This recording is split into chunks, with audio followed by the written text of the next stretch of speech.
Hi friends, Monday morning காலையிலேயே 5 ஓ கிளாக்கே எந்திரிச்சு breakfast lunch எல்லாமே செஞ்சு வச்சுட்டேன். அன்னைக்கு பாப்பாக்கும் தம்பிக்கும் லீவுங்க. ஸோ ஸ்கூலுக்கு கிளப்பி விட வேண்டிய வேலை இல்லை. ஸோ அவங்க 2 பேரும் நல்லா ஜாலியாக விளையாண்டுட்டு இருந்தாங்க. நானும் எல்லா வேலையுமே காலையிலேயே முடிச்சதுனால அவங்க கூட டைம் ஸ்பெண்ட் பண்ண முடிஞ்சது. ரொம்ப நாளைக்கு அப்புறமா வந்து பாப்பாவும் தம்பி கூட நான் இருக்கிற மாதிரி ஃபீலிங். ஏன்னா சாட்டர்டே சண்டே ஆனால் அவங்க அப்பா கூட விளையாண்டுருப்பாங்க, நம்மளையெல்லாம் கண்டுக்கவே மாட்டாங்க.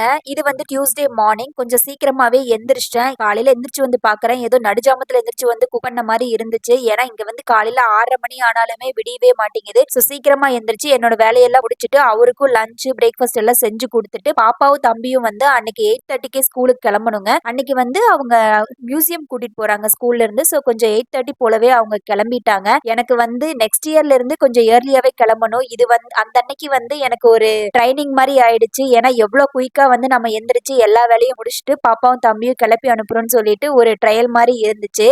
ஆக்சுவலா வந்து பேட்டியோல இந்த மாதிரி டவல் போடவே கூடாதுங்க. இதுக்கு முன்னாடி இருந்த அபார்ட்மெண்ட்ல எனக்கு ஒரு டைம் வந்து மெயில் பண்ணியிருந்தாங்க.